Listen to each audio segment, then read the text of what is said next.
The midterms are still 19 days away, but we already know who the president won't be blaming if they don't turn out well for Republicans. Himself.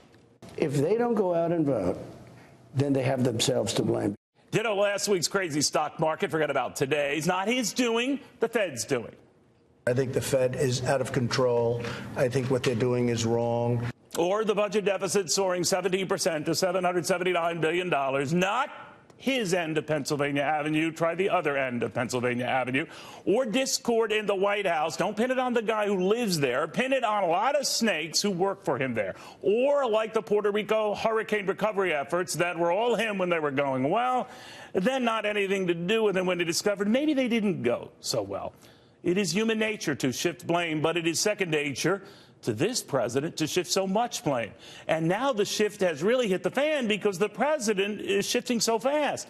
Owning a strong stock market when it's going his way, then pointing a finger when it is not going his way. The Fed is loco. The president is not. Fed Chairman Jerome Powell is the biggest threat to this economy, not the ones 0% interest rates that candidate Trump bemoaned were being kept artificially low in that other president's economy. Just like it's not the former president's bull market, it's his, even though it started many years earlier before his. It is clear, though, that markets go up and markets go down, and it is very clear that markets under Donald Trump have gone a lot more up than they've ever gone down. Touche to him. But would it kill this president to heed the words of another president when another market was going really down? All the other things I've told you about the economy are as solid as I've told you. So, no, I have no more knowledge of why it took place than you have. You know, it is tough to blame for something you didn't do, but it is tougher to take a bow for something you might regret. Just ask John Kennedy, who really could have blamed his military advisors, even his predecessor, for the Bay of Pigs fiasco, but in the end admitted as president it was his fiasco. There's an old saying that victory has 100 fathers and defeat is an orphan. And I wouldn't be surprised if information is poured into you in regard to all the recent activities. Lesson learned. You see, the trouble with pointing fingers at others is some of those others then feel tempted to point a finger right back at you.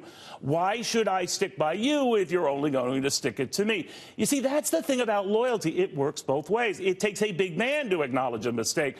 But here's the real dirty little truth on this. Those who do almost always see a big jump in the polls, whether it was JFK and the Bay of Pigs or Ronald Reagan and Iran-Contra. I take full responsibility for my own actions and for those of my administration. Or Barack Obama and his own midterm drubbing. What happened on Tuesday? We got yeah. Or Bill Clinton acknowledging the obvious after the Newt Gingrich Republican revolution. The era of big government is over. You see, Clinton wisely learned you can spite the parade, or maybe you can try and lead it, and so he did.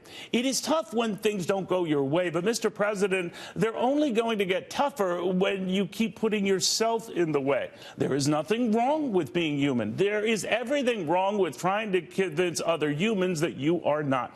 So let me put this in terms I'm sure your legions of loyal supporters will no doubt share with me right after this show. In fact, they're doing so now. It would be like me blaming my being a tad overweight on a thyroid condition. Fat chance any of them would ever let me try it.